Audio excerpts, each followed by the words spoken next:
Welcome to your Key Discovery Point. I am Brett Burney from Nextpoint, joined by Doug Austin of eDiscovery today.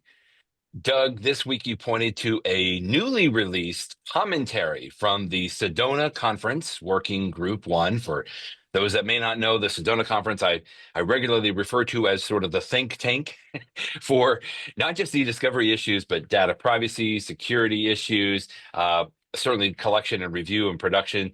And the Sedona principles, of course, are sort of a bedrock resource in our industry. First release, I think you even mentioned 2003, which is hard to believe now. And then it's been updated a couple of times, I think last in 2018. It's a fantastic resource. The principles have been decided by many, many court opinions. So you know it's something that you should be up to speed on a little bit. But they released several commentaries throughout their tenures that address specific topics, right? And this one, which I thought was just really on point, a commentary on addressing databases in civil discovery. So it's out for public comment. The Sedona Conference puts these out, and they accept public comments. And I can tell you, from my little bit of work on Working Group Run, we read all the public comments that come in, and I think it's just great that they do this. So this is addressing databases in civil discovery, but I like how you zeroed in on a word. This could sort of be subtitled as "How to Avoid Blunderbuss in eDiscovery."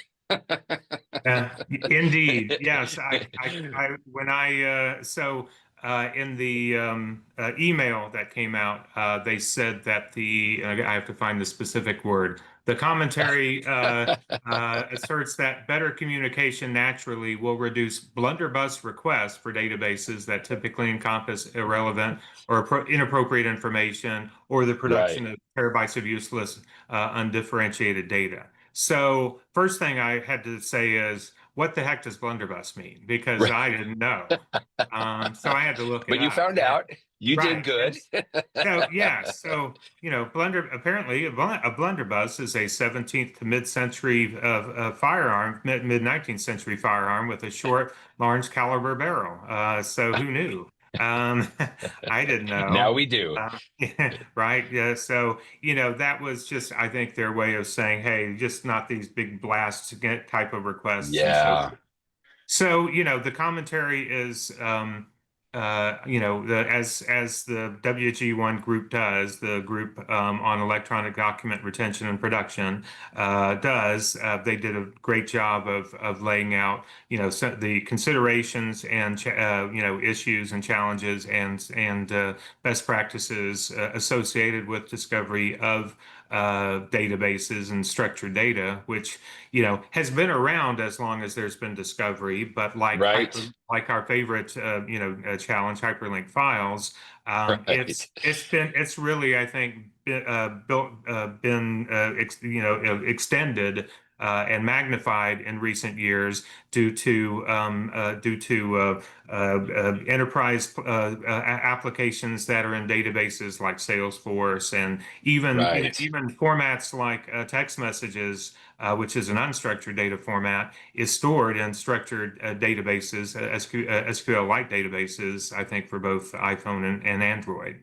So, it's much needed guidance. And one of the things I think they did that I think is particularly cool, you mentioned the Sedona principles, is they kind of Hmm. tied to that. And in essence, they've really kind of talked about, the Sedona principles and referenced that. And as a result, they created their own Sedona conference database principles, which I listed Hmm. here.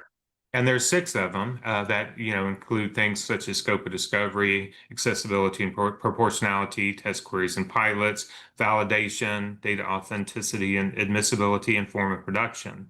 So to me, that's one of the things that I think is really nice, how they've kind of tied to the Sedona principles in creating the commentary here for addressing databases. Um, One of the things that I'll also say is the WG1 groups, for lack of a better way of putting it, been on fire lately because this is the third commentary that they've done in about 2 months. In April, they published a commentary on discovery of collaboration platforms data. And in May, they published the public comment version of the commentary on discovery of mobile device data. So they're really knocking off different forms of ESI and providing guidance on how to address those forms, which is much needed in our industry. So kudos to them for providing not just one resource, but three terrific resources over the past 2.5, 3 months. All of them have been helpful, and I'm thrilled to see a couple of the points that you made with the databases. When we think about data collection, and many times, like, we're able to go and get maybe PDF files and Word documents, sort of the unstructured collection of files. Or many times we can collect email fairly easily today. We've got a lot of tools now. Some would argue that email is it's a database, but I think what they're addressing here, and I haven't read through all of the commentary quite yet, but it's more things like, every company typically has some kind of a database where they're keeping maybe customer contact information, or insurance companies have a way to track all of the different claims that they have to deal with. And like you mentioned, Salesforce or something along those lines. And collecting information from those databases it's very hard, at least in the sense of, like, it can be complicated on exactly what kind of information we need. Um, how are we going to collect that? Many times we just export reports, and I think the commentary addresses that. I like their first principle here: the scope of discovery. A requesting party is entitled only to database fields that contain relevant information, right? And not the entire database, because a lot of times we see some kind of data dumps where somebody's going to say, well, here, you want the database? We'll just give the whole thing. And that doesn't Right. really work. So I'm thrilled to see a commentary like this that kind of addresses this little narrow niche that really actually comes up in quite frequently in a lot of litigation matters. Yeah, and I think the niche is less niche and it's less narrow Right. because I do feel like we are seeing more requests for structured data and more needs for it in discovery. For example, if you deal with employment disputes that could relate to Oh HR yeah. or Salesforce type databases, accounting irregularities. Obviously, there's accounting platforms that are in database form. So, there's really a lot of examples of types of cases I could see where databases come into play. And so certainly these principles and the commentary overall, I think will really help provide guidance to legal professionals in addressing them.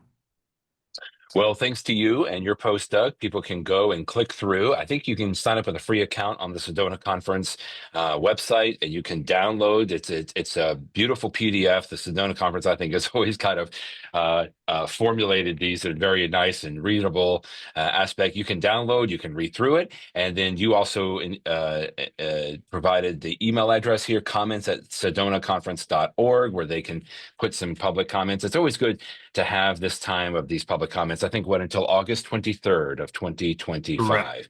You can go and read those and put in your own comments there. One thing I'll just say, certainly from the side of Nextpoint, we mentioned, like, collecting databases. I say it's hard just because that's an easy phrase to use, but it can be complicated in a lot of the questions. A lot of times when we have folks that will come and want to use Nextpoint maybe for document review, we usually have a services arm that will help those lawyers better understand what are maybe how to better narrow some of those requests, for specific database fields, like what kind of information that we need, and then be able to export those off. So um, I point folks a lot of times to our eDiscovery services, just simply because we've got some expertise in doing this for a lot of different customers, especially with the Nextpoint Law Group. But it's always good to read any kind of a commentary that comes out of the Sedona Conference, and I'm glad that you are addressing it, sir. Thank you for that. So your key discovery point today: try to reduce blunderbuss in requests for databases in civil discovery. You're never going to forget it now. So thanks for educating us on blunderbuss, as well as the commentary for collecting information from databases, Doug. We'll talk with you next time. All right. Thanks, Brett. And thanks, everybody.